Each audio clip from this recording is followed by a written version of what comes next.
Hello, hello. This is the Greater Phoenix Area Market Update, June 2023.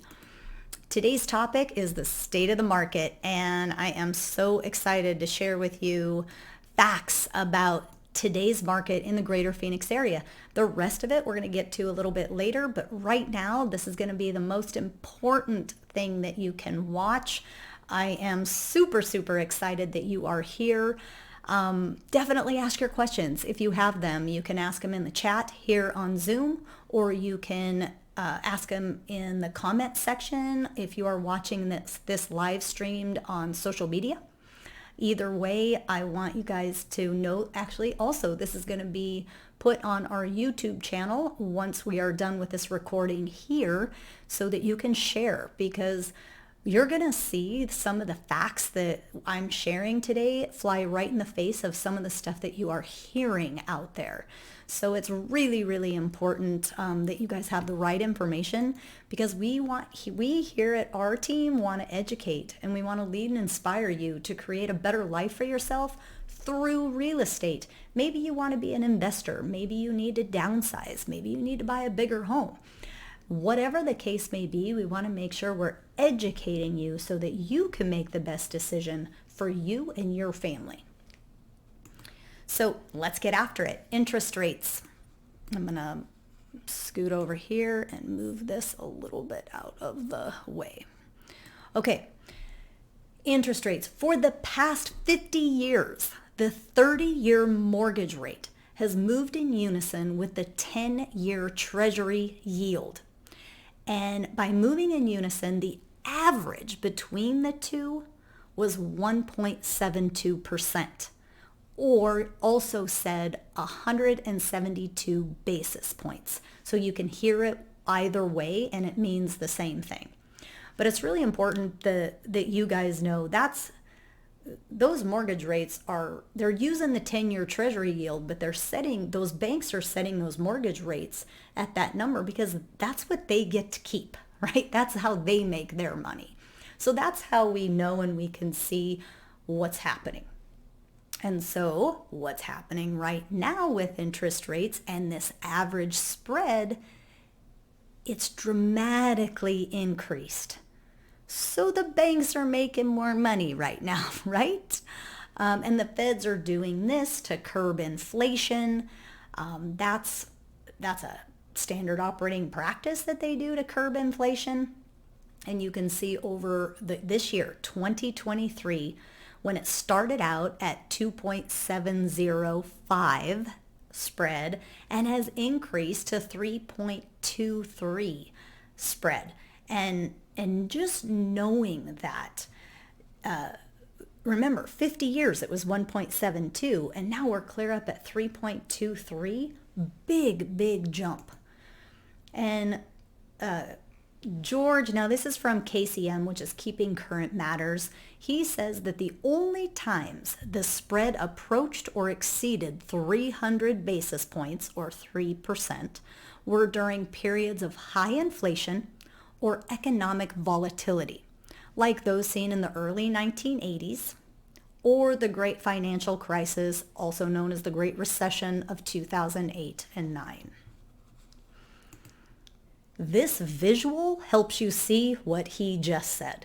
So you can see in the 1980s where that was a significantly higher time, where that spread was much different. And then in 2008 and 9, you can see how we inched right up there at that 3%. And then now we're just going a little bit over the top. I like these visuals because they're a little bit easier to see this way than just hearing somebody say it. So from First American, Odita Kushi, the deputy chief economist, says, from that information I just showed you, it's reasonable to assume that the spread and therefore mortgage rates will retreat in the second half of the year if the Fed takes its foot off the monetary tightening pedal and provides investors with more certainty. However, it's unlikely that that spread will return to its historic average of 170 basis points, or that 1.72 that I showed you earlier, as some risks are here to stay. I don't disagree with him. I don't think it's going to go back to the 1.72. If it did, look at where we'd be today. We'd be at a 5.37 interest rate. That would be making our frenzy market again, right? That's not what's happening. We're more around the 7% interest rate right now. So that spread is dramatically different. Now, if ODITA is correct and we back off of that just a smidge, right? Just a little bit, we get down to the 2.25, 1% difference puts us under 6%. That's a happy interest rate for buyers today and will help sellers put their home on the market so that they can go buy again.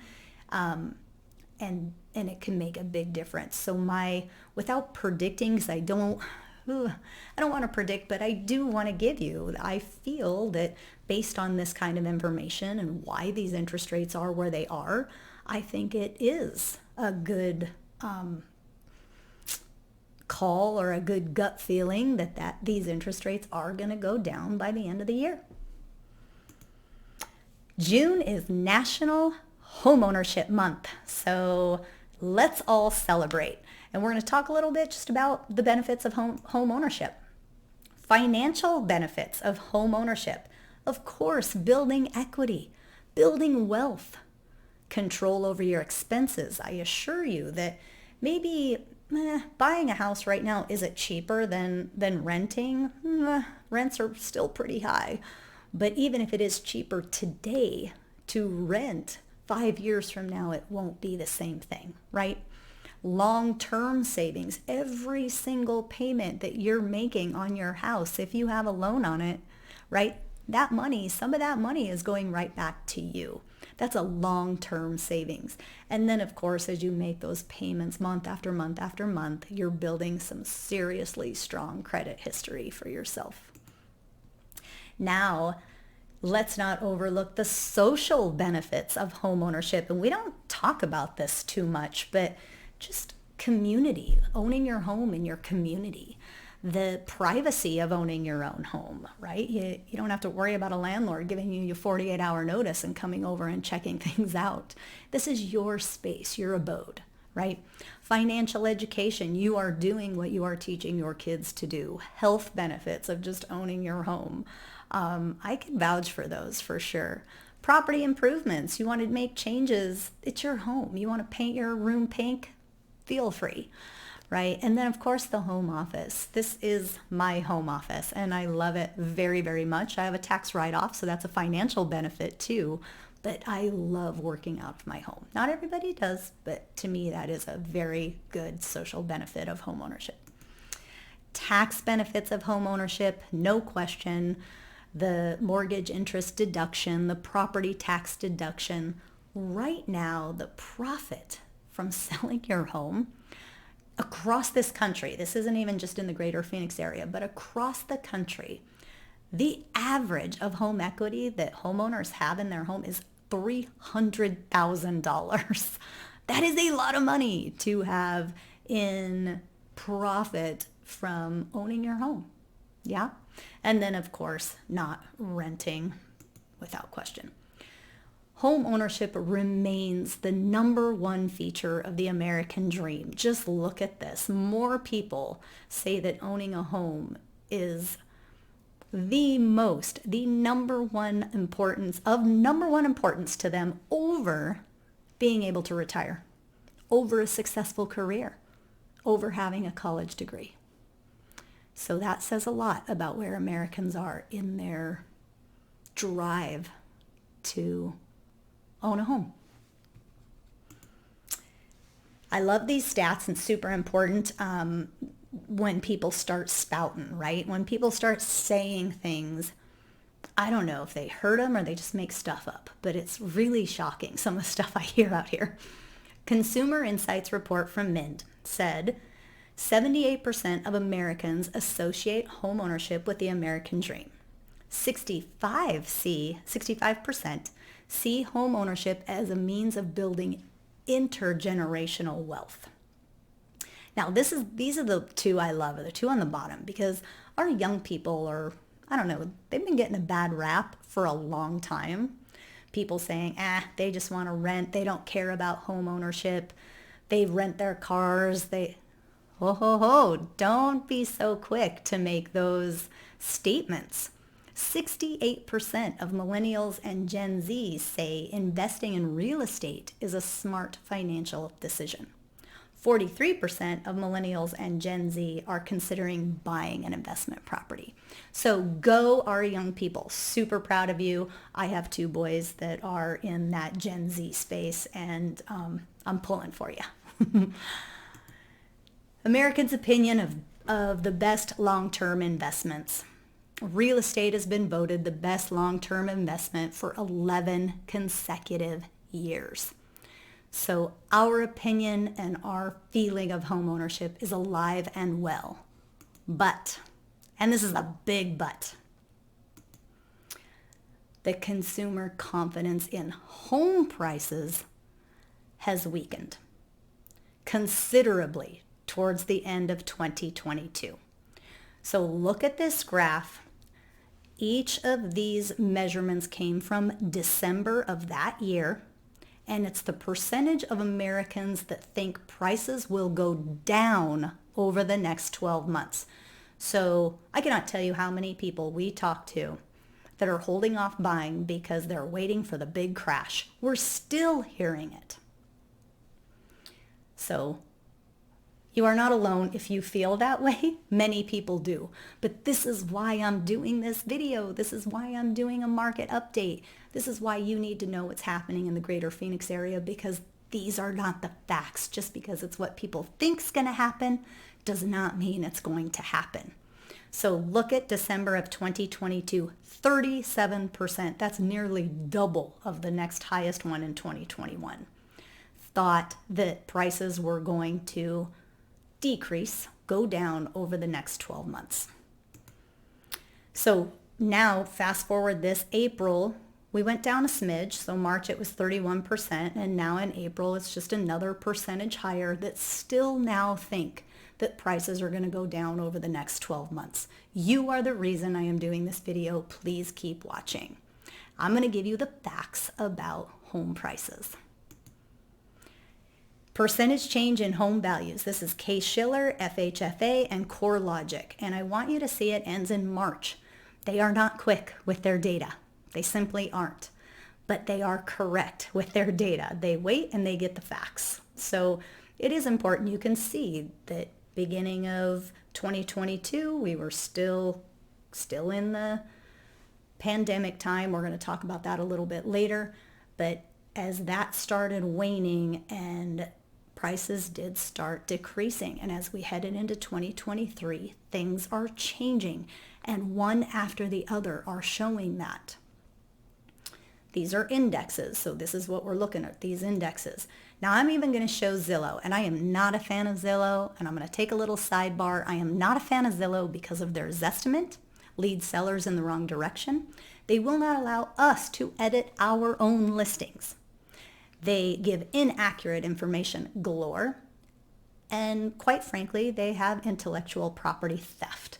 They are building a business based on our listings.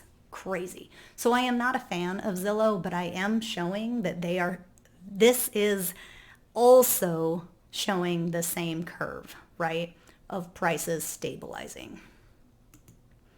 Now we're going to dive right into the greater Phoenix area specifically.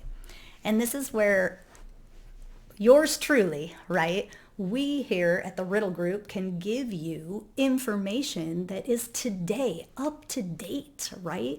Really, really, this is from June, right now here in June, the greater Phoenix area, where Case-Shiller is clear back in March. We're giving you June information, and the average sales price per square foot across the greater Phoenix area is $284.02.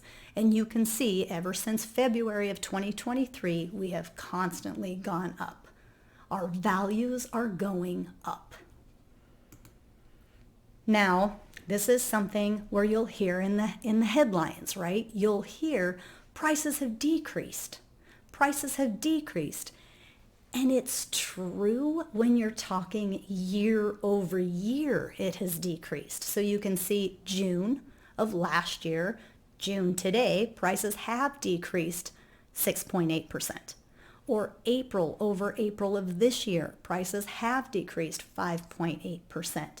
But be mindful, that is not the headline that you care about. You want to know what's happening month after month after month, right? Because that is going to give you, they're in first place. If I can give you what's happening month after month after month, you can make a better decision for yourself, right? Rather than listening to Case Schiller, who is way behind, 2 months behind where we are right now for information. So that's what those fabulous folks over at Cromford, the Cromford Associates, love them deeply because they do this data from our multiple listing system, and they are much smarter than me. They crunch their numbers so that we can take this to you so that you have today good and factual information. So this I thought was pretty dang interesting. Year over year appreciation will very likely be positive by July, August. That means our prices will be more than they were last year at this time, right? I find it interesting simply because that's telling you that our prices are just continuing to go up and up and up, all right? This is the monthly average sales per square foot. So you can see right here, it's been doing that month after month after month going up. And we still, you guys, we still talk to people who are thinking that this market's going to crash. It just isn't. There's some more facts on that. Let's keep going. So here's some of those headlines, right? Home prices fall in Phoenix as sales decrease. 2023, May of 2023, I don't think so. We'll look at that here in a minute. Look at the National Association of Realtors in May said existing home sales are down 3.4% in April. So if you're reading this stuff, you're maybe making some decisions that aren't really correct. Let me show you. This is appreciation. So this is dollar per square foot from December. This is the change behind me here. You can see the change since December.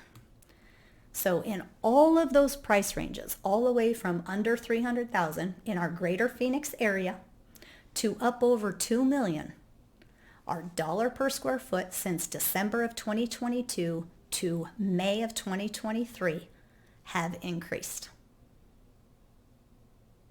Let me say it again. Our prices have increased. Our dollar per square foot has increased from December 2022 to May of 2023. So no matter what you're reading, they may be talking about year over year, right? Doesn't matter. We don't care about year over year. We want to know what's happening from yesterday, from last month. Because if somebody would have bought a home in January of this year, right? And so many people told me, no, we're waiting for this market to crash.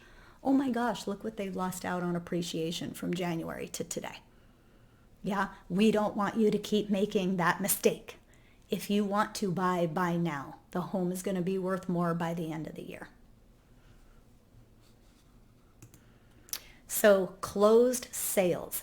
You saw that headline, closed sales are down. Closed sales are not down. They have increased January to February by 33%, February to March by another 33%. Yes, sir, March to April, it went down 12%, but April to May, it went back up 16%. Closed sales. So where are they pulling those facts? If you read into those articles, will they tell us how and why they came to that? Maybe it's year over year, like I was saying. But bottom line is more homes are closing month after month after month with that small little 12% decrease from March to April. Important that you have the right information. Okay, so this is where I want to have an agreement with you all. And this is a group of realtors that have kind of made a statement to say, let's call those pandemic years the unicorn years. Some of us lost people during the pandemic, and it was a very hard time for a lot of folks. And I don't want to be talking exuberantly, right, or excitedly about those years and calling them pandemic years when I just want to refer to my lane, which is real estate. That was a tough time for a lot of people. We're going to separate that piece and just talk housing. So in order to do so, right, this is going to be our attempt. We're going to call them the unicorn years. And that's our attempt to disconnect the benefits of this strong housing market of Q2 2020 to quarter 2 2022 from all that pain that so many people experienced at that time. Yeah. So home appreciation. You'll hear people say, oh, home appreciation is way down. Well, compared to the unicorn years, that is true. But compared to the last, quote, normal year, 2018, 2019, we're doing just fine. Yeah? So if you can take out those unicorn years, these were 2 years that America saw probably the biggest, craziest, and best appreciation of all time, right? So we have to take that time and we have to just set it off to the side to know what's really happening.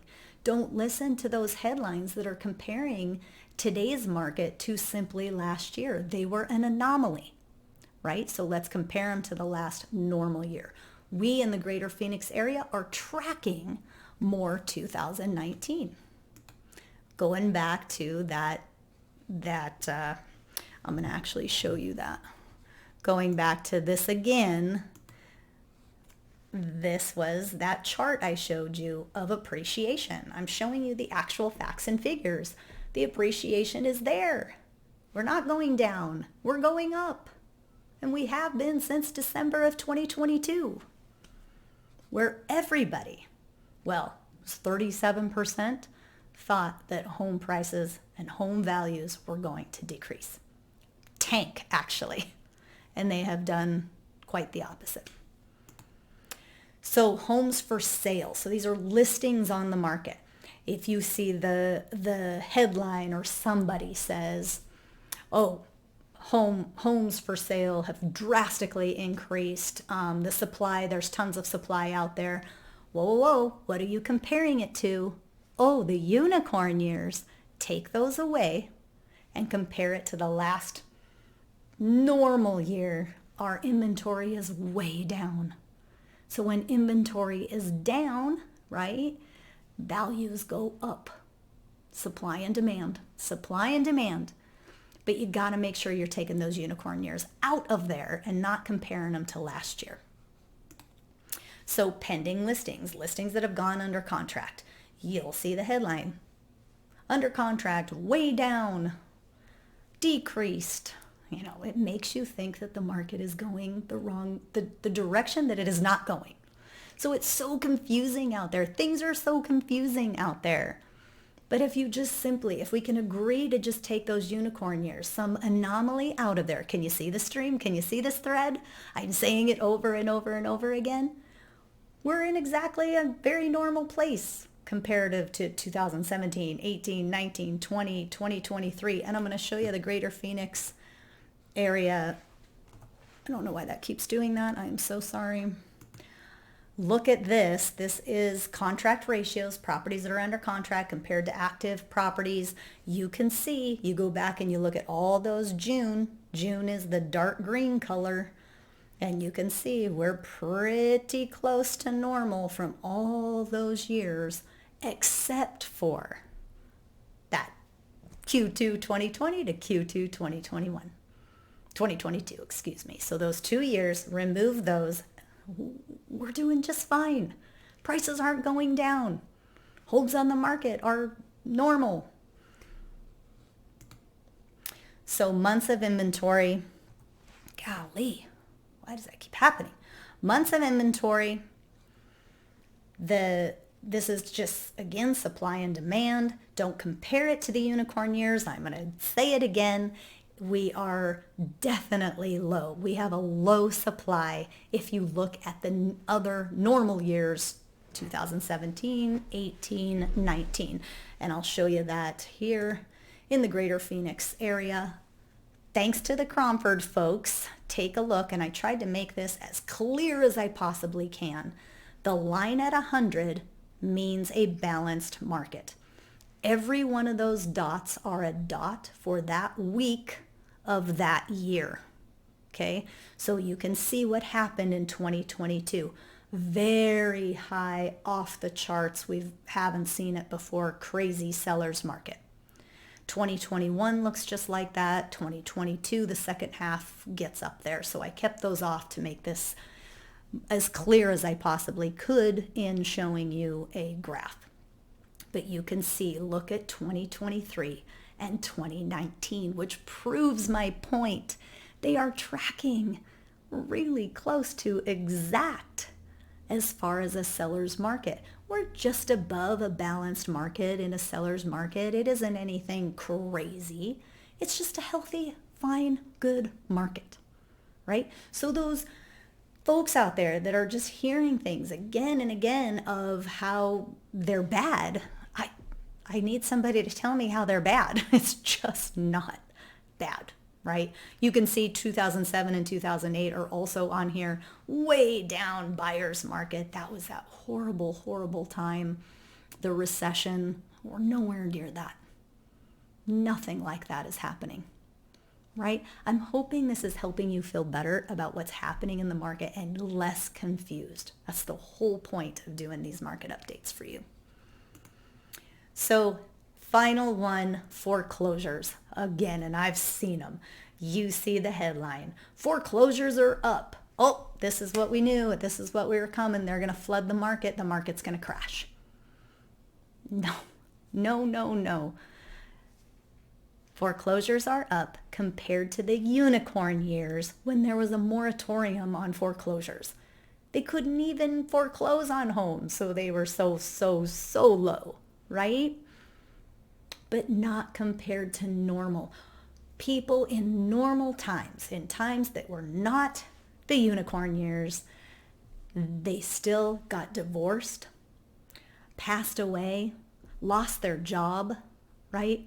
Reasons that foreclosures happen. Now, sidebar, I want to talk to those people. If that's happening to you or you know someone that's happening to, have them call us because we can help them not go into foreclosure, help them do something better that doesn't hurt their credit near as bad as a foreclosure. We can help that. But back to the headlines, you're not going to believe it when they say foreclosures are up and, oh my gosh, there's going to be a crash. Up from what? Up, what are you comparing it to? A moratorium in the unicorn years? Doesn't count. Take that out and our foreclosures are still way down. Think you guys are getting it. So we're moving on. Top 5 things you need to know about choosing a realtor. Now we have 11 things. We have a booklet that we'd like to send you. There are 11 things that you need to know and need to ask when looking for a realtor. But I'm going to highlight the top 5 right now. If you want a copy of those, though, just simply reach out to us and let us know. Will you unconditionally let me out of my listing agreement if you're not doing your job? We have an easy exit listing agreement, and it is the boldest claim that we make. Yes, we will let you out of your listing agreement. No questions asked if we are not doing the job that we promised you to do. Fair enough. Doesn't happen out there. You'll get handcuffed, and we don't do that, right? We are a performance-based company. Next, do you have a database of active buyers that we can show you? 100% we do. We call them our buyers in waiting, and we can show you how your property matches up to their search criteria, who they are, and that's where we start our marketing, is right in our very own database. We sell properties throughout the entire greater Phoenix area, and we have a database of people wherever you live. We are happy to show you that. Next, can we show you actual results compared to the marketplace, other agents? 100% yes. Now I'm going to go back though, and I'm going to talk to you about that common thread we've been saying throughout this video. Those unicorn years, right? Those unicorn years, everybody's selling properties well above the price that they were setting. So you got to make sure you're talking to a realtor that has years and years of experience in all types of markets, right? not just the unicorn years. Big deal. We're never going to have that market again, probably in my lifetime.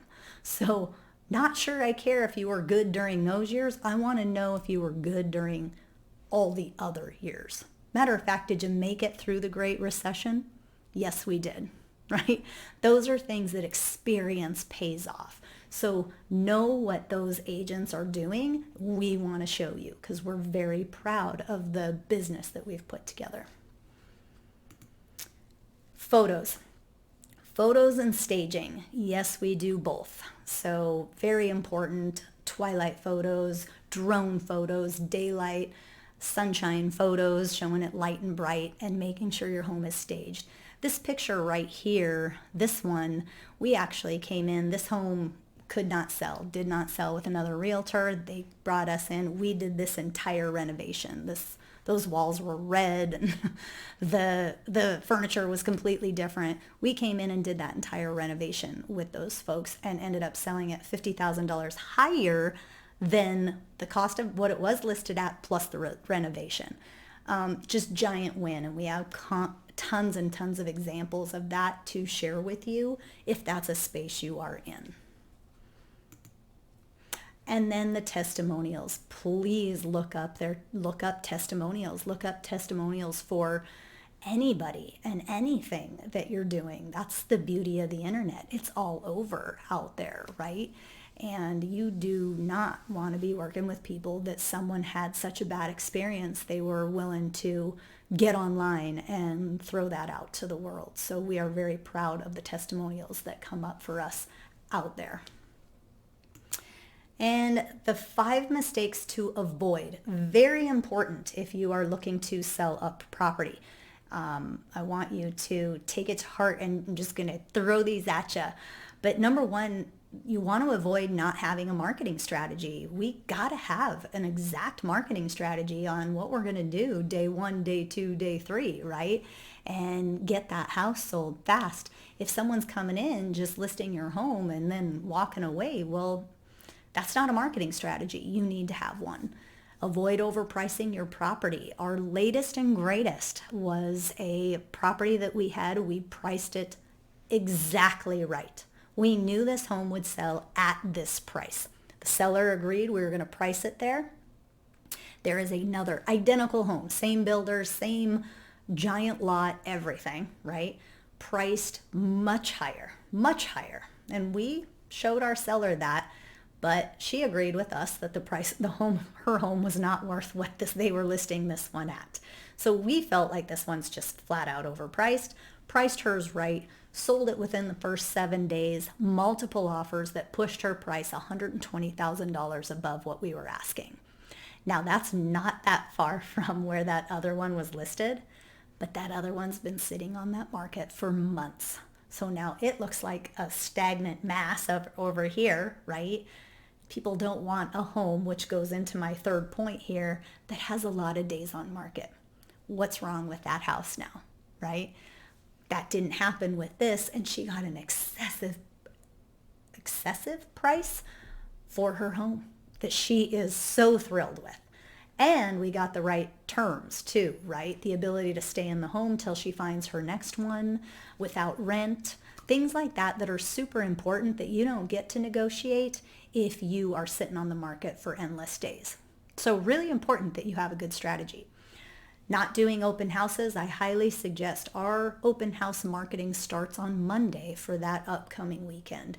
And the sheer amount of marketing that we do in those 5 days before your open house are off the charts. You don't want to miss out on that extra marketing that gets your home in front of more eyes. Yeah.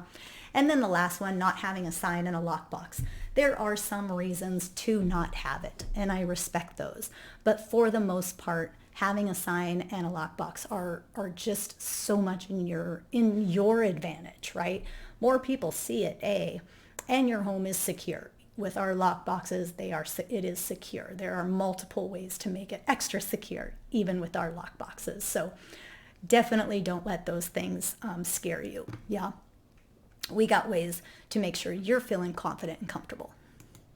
Okay, and the last little bit, one last slide, and that is the first steps to prepare your home. You want to declutter. Without question, declutter and take care of deferred maintenance. Even if the house is not completely updated, if the deferred maintenance is taken care of, that is extremely appealing, because those are usually just some things that make the house look like you just didn't take care of it. So big deal. A pre-selling inspection, I do not believe in them. I don't think they're necessary. One time in a 24-year career did we do it. And even then, I don't think it was that necessary, but the seller just wanted to make it happen, so we did. We have a 75-point checklist on preparing your home for photos. Happy to send that to you if you would like a copy. Just ways to make your house show in the best light for photos and for showings. And then the last but not least, we have the best cleaning folks that are on the planet available to you. And those deep cleanings before you put a home on the market, before you get photos, literally that is your biggest return on investment. You spend a few hundred to gain a few thousand just because your house is clean. So there you go, folks. That is it in a nutshell. I don't know, 37 minutes or so of lots of great information. Please let us know what questions you may have. We are here for you. We look forward to serving you, and make it a great week. Take care.